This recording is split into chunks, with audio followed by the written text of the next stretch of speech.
আছো? আশা করছি তোমরা অনেকেই সুস্থ আছো আর সাবধানে আছো। তো আমরাও ভালো আছি। আর আজকে হচ্ছে জামাই ষষ্ঠী, তো সেই জন্য রেডি হয়ে নিয়েছি। তো আমি, বনু, দাদাই যাচ্ছি, তিনজনে মিলেই যাওয়া হচ্ছে। কারণ মা আর পাপা যাবে না, কারণ পাপার শরীরটাও খারাপ আছে। তো সেই কারণে, কারণ পাপার এই কদিন ধরে না জ্বর, সর্দি, কাশি হচ্ছে, তো সেই কারণে পাপা যাবে না বললো। মাও বললো যে আমিও থাকি, যেহেতু পাপা থাকছে বাড়িতে, সেই কারণে। আর এদিকে দিদা দাদু জোর করছে না, কেউ না আসলে কি হয়, তো তাই আমরা যাচ্ছি। এখন তাও এই 1:45 মতো বাজে, এই সময় রেডি হয়ে যাচ্ছি। আর চলো, মা ওদিকে কি রান্না করছে তোমাদেরকে দেখিয়ে দিই। আর দাদাই আসছে, তো দাদাই আসলেই একসঙ্গে চলে যাবো। এদিকে রান্নাবান্না শুরু করে দিয়েছে। তো এখানে পাপার জন্য হচ্ছে বাটা মাছের ঝোল হবে, এটা হ্যাঁ, বাটা মাছ ভাজা দেবো। হ্যাঁ, আর এখানে হবে, আর এখানে শাক ভাজা হচ্ছে। আর এখানে ওই সমস্ত কিছু আছে, চিকেন হবে, তার পেস্ট আছে। এখানে যে পেঁয়াজটাও কেটে রেখে দিয়েছে, মশলা সব পটল ভাজবো, এটা আলু দিয়ে ঝোল করব। আর এখানে উচ্ছে আলু ভাজা, আম কেটে দেবো, দই থাকবে, দই তো থাকবে। আর এখানে চিকেন আছে। তো 1টা বাজে, এখানে মা যাচ্ছে না। আর ষষ্ঠীর দিনে আমার তো খুব মনটা খারাপ। হ্যাঁ, কিন্তু কিছু করার নেই, প্রতি বছরই তো যাই। এখানে বন্ধু শরীরটা ভালো থাকলে নিশ্চয়ই যেতাম। হ্যাঁ, পাপার শরীরটা ভালো থাকলে সবাই মিলেই যেতাম। চলো যাওয়া যাক। আর হ্যাঁ, তো দাদু দিদা সকাল থেকেই বলছেন না, কেউ না আসলে হয় না। তো সেই কারণে আমরা এখানে সব কিছু নিয়ে নিয়েছি এই ব্যাগের মধ্যে, এই লিচু, আম, জাম, তারপরে জামরুল। চলো তাহলে একেবারে যেতে যেতেই কথা বলছি।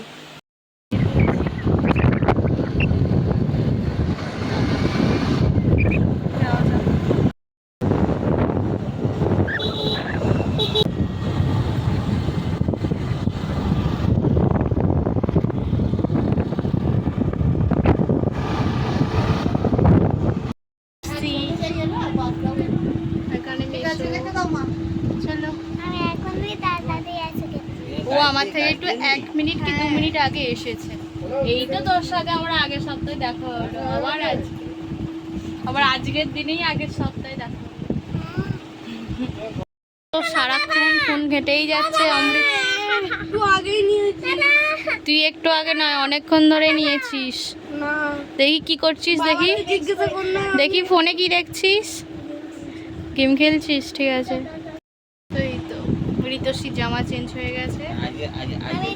আমি দাদার জামা পরেছি। হ্যাঁ, ও অমৃতের জামাটা পরে নিয়েছে। আমার জামা হবে মনে হচ্ছে। হ্যাঁ, এটা ওরই হয়ে গেছে, কারণ এটা অমৃতের আর গায়ে হচ্ছে না, তাই ঋতশ্রীর হয়ে গেছে। আমি দিয়েও আমি আর ঋতু দারুণ খেতে লাগছে। আমি খাবো না। বসে আছে, হ্যাঁ দাদাই বসে আছে। এখন তো মেজোমাসি সব খাবার দাবার সাজিয়ে নিচ্ছে, কারণ ওইদিকে মেশোরা বসে পড়েছে আর দাদাইও বসেছে মেশোদের সাথেই একেবারে। তো চলো, অনেক কিছু রান্নাবান্না কিন্তু হয়েছে। তো জামাই ষষ্ঠী স্পেশাল মেনু বলে কথা, তো অনেক কিছু তো হবেই। তো কি কি রান্না হয়েছে আমি একটু পরেই তোমাদেরকে বলছি। আর দিদা তো অনেকক্ষণ আগেই, মেশো এসে গেছিলো, মেশোরা যখন এসেছিলো তখনই ফোঁটা দিয়ে দিয়েছি, তখন আমরা সেই সময় পৌঁছে যাওয়া হয়নি, তো সেই জন্য আর ক্যামেরাতে দেখাতে পাচ্ছি না। তো চলো কি কি রান্না হয়েছে সেগুলো আগে তোমাদেরকে দেখাই। আর এই তো সব এক এক করে সব খাবার দাবার আসছে। কি কি হয়েছে বলি। ভাত, ডাল, শাক, 5 রকম ভাজা আছে, যেমন শাক ভাজা, মিক্স শাক ভাজা, মানে সব রকম শাক ভাজা আছে একটা শাক ভাজার মধ্যে। আর পটল ভাজা আছে, তবে ঝুরি আলু ভাজা, এতে ক্যারি পাতা আর বাদাম দেওয়া আছে। আর স্যালাড আছে, তবে ডাল আছে, তাই পটল চিংড়ি আছে, পটল চিংড়ি নয়, ফুলকপি চিংড়ি আছে, তারপরে কাতলা মাছের কালিয়া আছে, চিকেন কষা আছে, চাটনি, পাঁপড়, দই, তারপর মিষ্টি, এইগুলোই, আর পাঁপড়, তো এইগুলোও আছে।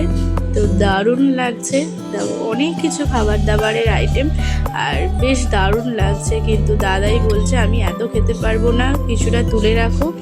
আর চলো আস্তে আস্তে মেশো, ছোটো মেশো সবাই খা। তো আমি একটু ভিডিও করছি, এরপরই আমি, দাদু, ওদিকে ভাই, ঋতশ্রী, মেজো মাসি, ছোটো মাসি, দিদা সকলে খেতে বসবো, কারণ অনেকটাই বেলা হয়ে গেছে। শাক ভাজাটাতে সমস্ত রকমের শাক দিয়ে কিন্তু এই শাক ভাজাটা করা হয়েছে, পেঁয়াজ ফোড়নে দেওয়া হয়েছে, অসাধারণ লাগছে খেতে। চলো আগে প্রথমে শাক ভাজা দিয়ে ভাতটা খাই, এরপরে আলু ভাজা আসবে। তো আলু ভাজা, ডাল, বেগুন ভাজা দিয়ে খাবো। তো রান্নাগুলো তো জাস্ট দুর্দান্ত হয়েছে, কি বলবো। তো মেজমাসি এইবারে কিন্তু সমস্ত রান্নাবান্না করেছে, আর দিদা দাদু তো হেল্প করেছে। তো অনেক কিছু রান্নাবান্না, জামাই ষষ্ঠী স্পেশাল থালি বলে কথা, অনেক কিছুই তো রান্নাবান্না হবে। তো আমরা আবার বিকালে বাড়ি চলে যাব। তো দুপুরে খাওয়া দাওয়ার পর বড় মন্দিরে যাই। আমরা যখন দিদাদের বাড়িতে যাই তখনই একটু দুপুরবেলার টাইম করেই বড় মন্দিরে গিয়ে বসি। ওখানে এতটাই সুন্দর লাগে, কি বলবো, সেই ছোটোবেলা থেকে এই বড় মন্দিরেই গিয়ে বসি, কারণ দারুণ ওয়েদারও থাকে আর হালকা বেশ হাওয়াও দেয়, ওই জন্য বেশ ভালোও লাগে। আর এই তো চলো আস্তে আস্তে খেয়ে নিই, খেয়ে আবার আসছি। ফুলকপি চিংড়িটা নিয়ে তো কোনো কথাই হবে না, কারণ অসাধারণ খেতে হয়েছে, পুরো অনুষ্ঠান বাড়ির মতোই হয়েছে। যা সুন্দর, এই সময় ফুলকপি খাচ্ছি, অন্যরকম টেস্ট হয়তো, কিন্তু একদমই নয়, একেবারে শীতকালে ফুলকপির মতনই টেস্ট। অসাধারণ লাগছে, কি বলবো। তো দারুণ খেতে ছিল এই ফুলকপি চিংড়িটা। আর এরপরই আসলো দেশি চিকেন এসে গেছে। চলো এবার চিকেন দিয়ে ভাতটা খাই। আর এই তো ঋতস্বী এখানে বসেছে, ও খাচ্ছে। এখানে বনু, অমৃত সবাই মিলে একসাথে বসে খাওয়াটাই মজাই আলাদা কিন্তু। আর গল্পও হচ্ছে, হাসিও হচ্ছে, দারুণ। দুপুরে খাবার দাবারটা যেমন অসাধারণ ছিল, এরকম তার সাথে গল্প দারুণ হচ্ছে।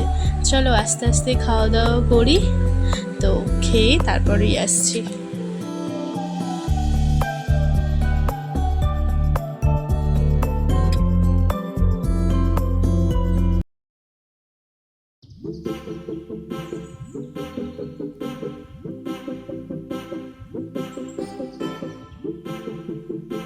বেলা খাওয়া দাওয়ার পর এখন চলে এসেছি বড় মন্দিরে।